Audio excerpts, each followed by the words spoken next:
السلام عليكم ورحمة الله وبركاته، ازيكم عاملين ايه؟ يا رب دايما تكونوا بخير. تعالى النهاردة هكلمك عن حاجة معظم الطلبة مش بيعرفوا يقروها بالانجليش كويس، او تلاقي الطالب بيقرا كويس جدا ويجي عند الحاجة دي تلاقيه قلب بالعربي، يعني يقراها بالعربي ما يقراهاش بالانجليزي. طبعا الحاجة دي هي ايه؟ معظم الطلبة مش بيعرفوا ينطقوا التاريخ بالانجليزي، يعني تلاقيه بيقرا كويس جدا ويجي عند التاريخ يقول لك 1999 2001 2002. طيب عشان نقرا التاريخ بطريقة سهلة جدا وبطريقة مبسطة، تابع معايا كده وهقول لك هتقراها ازاي، وفي طريقتين ممكن نقرا بيهم التواريخ. تابع معايا. ها، تعرف تنطق التاريخ ده؟ معظم الطلبه هو بيجي يقرا باللغه الانجليزيه بتلاقيه بيقرا كويس جدا ويقول لك 1952. طب يا عم تقراها بالانجلش. لا يا مستر مش عارف. طب انا عندي هنا طريقتين اعلمك بيهم ازاي تنطق التواريخ ده بالانجلش.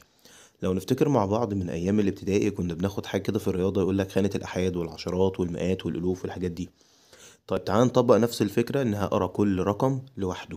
يعني أنا عندي مثلا 1952، هنا عندي كام ألف؟ ألف واحد بس، فهقول عليه 1000. 1000. بعد كده عندي كام مية؟ طبعا 900، فهقول 900. 900. يبقى هقول 1900. بالنسبة لخانة الآحاد والعشرات هقراهم مع بعض، فهقول عليهم 52. 52. فهقول التاريخ كله على بعضه 1952. 1952. دي طريقة. طب الطريقة التانية قال لي ممكن أقرأ كل رقمين مع بعض، يعني هقرأ رقم 19 مع بعض و52 اللي هو 52 مع بعض. يعني ممكن الطريقة التانية هنطق هقول 1952.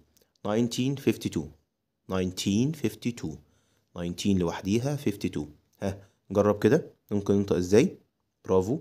ممكن اقول 1952 كل رقم لوحده، وممكن اقول كل الرقمين مع بعض 1952. 1952. ودي الطريقتين. طيب لو كان في التاريخ اي صفر، يعني ممكن اقول مثلا 2001 2002 2003. طبعا ممكن نقراهم كل رقمين مع بعض، بس الافضل لو قلت كل رقم لوحديه، يعني خانة الآحاد لوحدها، العشرات لوحدها، المئات والآلاف أو الألوف. زي بالظبط التاريخ اللي انت هتشوفه معايا دلوقتي، ركز معايا كده.